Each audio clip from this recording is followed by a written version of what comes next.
1800 की दहाई में एक बहुत बड़ा मसला हुआ। ये लोग किसी फैक्ट्री या ऑयल रिफाइनरी में मजदूरी करने के आदी नहीं थे। वो एक ऐसा एजुकेशन सिस्टम दरकार था जो लोगों को ट्रेन करे कि फैक्ट्री या ऑयल रिफाइनरी में कैसे काम किया जाता है। बच्चे जो तालीम हासिल करने आए हैं इन्हें डर, खौफ, बाजारी कैसे सिखानी है। चुनाचे उन्होंने एक नया 8 साला तालीमी निज़ाम बनाया। तालीम का मकसद आज़ाद मर्जी को ख़त्म करना होना चाहिए ताकि जान का हतमी मंसूबा कामयाब हो चुका था। एजुकेशन सिस्टम को सरमायादारों की ज़रूरियात के मुताबिक ढालना था। फैक्ट्रियों के लिए ज़्यादा इंजीनियर, मैनेजर और मजदूर पैदा किए जा सकें। जॉन डी रॉकफेलर की एक अमेरिका की सभी oil refineries, railroads, gas pipelines, हर एक चीज पर इस आदमी का इतना कंट्रोल था। जॉन को 1800 की दहाई में एक बहुत बड़ा मसला हुआ। ये सनती इनकलाब यानी इंडस्ट्रियल रेवोल्यूशन।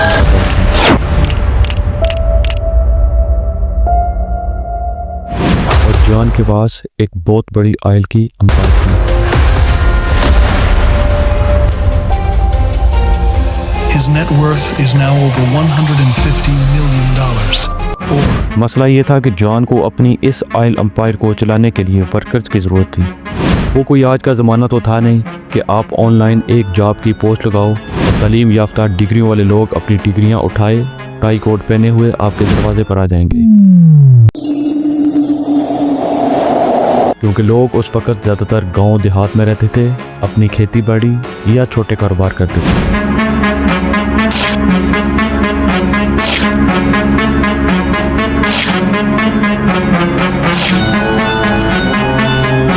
घरों में तालीम हासिल करते थे या अपने मज़हब के कुछ उलमा, गुरु या मजहबी पेशवाओं के ज़ेर इंतज़ाम स्कूलों में जाते थे।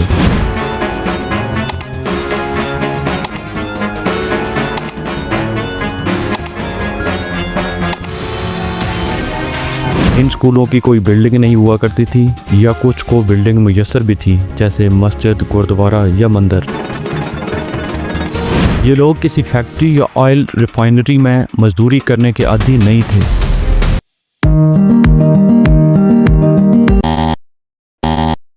इन्हें वक्त पर आना जाना जैसे आजकल जॉब में होता है, 9 बजे जाओ और 5 बजे छुट्टी नहीं आता था। लिहाजा एक ऐसा एजुकेशन सिस्टम दरकार था जो इनको ये पाबंदी सिखाए। एजुकेशन तो देनी थी, मगर एक हद तक एजुकेशन सिस्टम को सेटअप करने के लिए केयरफुल कैलकुलेशंस रिक्वायर्ड थी।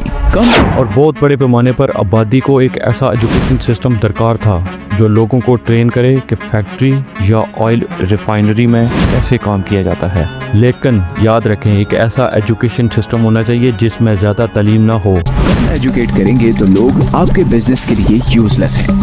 ज्यादा एजुकेट कर देंगे तो यही लोग आपके स्टेटस को चैलेंज करेंगे। इन्हीं सब चीजों को मद्देनजर रख के एजुकेशन सिस्टम को डिजाइन किया गया कि लोग अपने दिमाग से सोचना शुरू कर, क्योंकि इल्म खतरनाक है। इसलिए गुलामों को लिखने और पढ़ने की इजाज़त नहीं दी जाती थी और जॉन डी रॉकफेलर इनको तालीम देने जा रहे थे। और इस एजुकेशन सिस्टम में वो इनको यानी इन देहाती लोगों को ज़्यादा नहीं सिखाएंगे। अगर इन्होंने ज़्यादा इल्म हासिल कर लिया तो वो ज़्यादा खुद मुख्तार और ज़्यादा आज़ाद ख्याल हो जाएंगे और अपने दिमाग से सोचना शुरू कर देंगे। और इसके बजाय आप बस इन्हें इतना सिखाएं कि वो आपकी फैक्ट्री, आपकी ऑयल रिफाइनरी चला सकें और एक खुश और मुतमईन और फर्माबरदार मजदूर बनकर रहें। तो जॉन ने इस एंटायर एजुकेशन सिस्टम की बुनियाद रखने में मदद दी। एजुकेशन को फ्री कर दिया गया। अब जाहिर है ऑयल एम्पायर के इकलौते मालिक होने की वजह से पैसा क्या मसला था। बिलियंस ऑफ डॉलर्स बंद किए गए ताकि तालीम को फ्री ही रखा जा सके। अचानक से हर वालिदैन अपने बच्चों को मुफ्त पब्लिक स्कूल में भेजना शुरू हो गए, जो कि जॉन की एड से चल रहे थे। बज़ाहिर दुनिया के सामने जॉन एक नेक दिल इंसान नजर आ रहे थे जो इन जाहिल देहाती लोगों को मुफ्त तालीम फराहम कर रहे थे। जॉन ने मुफ्त तालीम का लालच देकर एक चाल चली और आज करोड़ों लोगों ने अपने बच्चों को रियासत के हवाले कर दिया। इस तरह बच्चों की ज़िंदगी के 8 से 12 साल जो सबसे ज़्यादा कीमती और सीखने के काबिल साल होते हैं, वो रियासत या पब्लिक स्कूल के कंट्रोल में आ गए। अब रियासत ने तय करना है कि इन्हें क्या सिखाना है और क्या नहीं। अब ये फैसला रियासत का है कि ये बच्चे जो तालीम हासिल करने आए हैं इन्हें डर, खौफ और फरमाबरदारी कैसे सिखानी है। अब रियासत का फैसला है कि वो आपको सिखाए कि आप दुनिया को किस नज़र से देखोगे और आपको अपने ख्वाबों के पीछे भागने से रोक सके। اور آپ کو ایک متوسط طبقے کی زندگی گزارنے کا عادی بنا سکے۔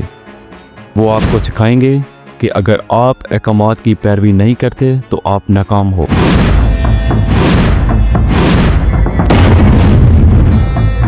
کیونکہ یہ وہی خوبیاں ہیں جو ایک اچھے مزدور میں ہونی چاہیے، اور یہ ایجوکیشن سسٹم کام کر گیا، اور آج یہ ایجوکیشن سسٹم دنیا بھر میں راج ہے۔ ہر بچے کو مفت اور یکساں تعلیم دینے کے نتیجے میں آج مزدوروں کا بحران ختم ہو چکا ہے۔ اب ہر نئی نسل اسکول میں معصومیت، تخلیقی صلاحیتوں اور جوش کے ساتھ جاتی ہے، لیکن جب اسکول سے باہر آتی ہے تو وہ ایک وفادار مزدور میں تبدیل ہو چکی ہوتی ہے۔ and come out as obedient, mindless, and not capable of thinking for themselves. And I'm not sure if you جو صرف جان کو امیر بنانے کے لیے کام کرتی ہے۔ کہ وہ اس دنیا کا سب سے امیر اور سب سے پاورفل آدمی بن جاتا ہے۔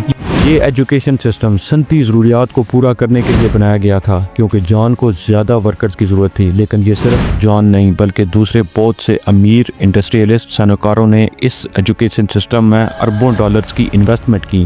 یہ وہی طاقتور خاندان تھے جو بگ آئل، بگ فارما اور بگ فوڈ کے پیچھے تھے۔ یہ سب آپ کو مفت تعلیم دینے کی آڑ میں آپ کو کنٹرول کرنا چاہتے تھے، جبکہ ان کے اپنے بچے پرائیویٹ اسکول میں پڑھتے تھے۔ جیسا کہ جان نے ایک دفعہ کہا تھا، میں ایک سوچنے والی قوم نہیں چاہتا، میں ایک مزدوروں کی قوم چاہتا ہوں۔ یہی وہ ڈارک ہسٹری ہے جس سے یہ انٹائر ایجوکیشن سسٹم وجود میں آیا۔ یہ سب کچھ پرشین سلطنت سے شروع ہوا جو جدید جرمنی کا حصہ تھی۔ پرشین حکمران عوام کو کنٹرول کرنے میں مہارت رکھتے تھے۔ 1700 کی دہائی میں پرشین نے پولینڈ پر حملہ کر کے قبضہ کر لیا۔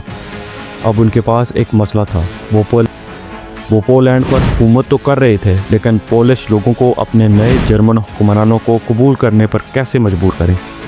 تو اس وقت انہوں نے فیصلہ کیا کہ بالغ افراد کو بدلنا ناممکن ہے، کیونکہ وہ اپنی پولش شناخت پر فخر کرتے ہیں، لیکن بچے معصوم ہوتے ہیں۔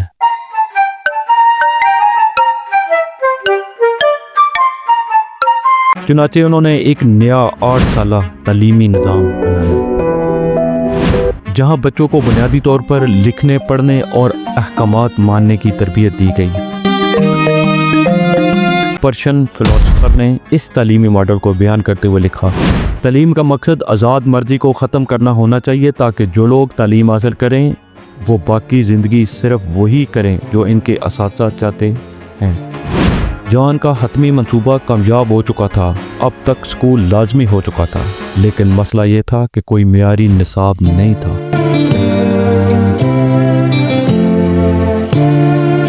تو جان نے فریڈرک ڈی گیٹس کے ساتھ مل کر جنرل ایجوکیشن بورڈ بنایا، جو بظاہر ایک تعلیمی تنظیم تھی۔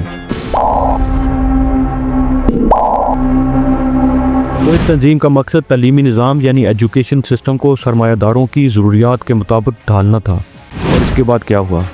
سال 1905 میں اینڈریو کارنیگی تعلیم کو فروغ دینے کے لیے کارنیگی فاؤنڈیشن بنائی۔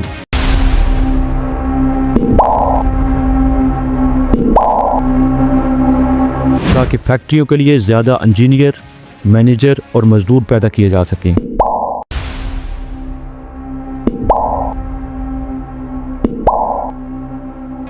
اور آج ہم کہاں کھڑے ہیں؟ ہماری تعلیم ایک کارپوریٹ مشین ہے۔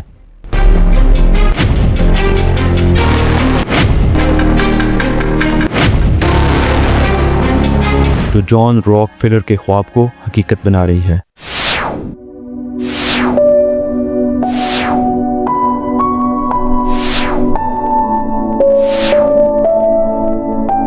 میں ایک سوچنے والی قوم نہیں چاہتا، میں ایک مزدوروں کی قوم چاہتا ہوں۔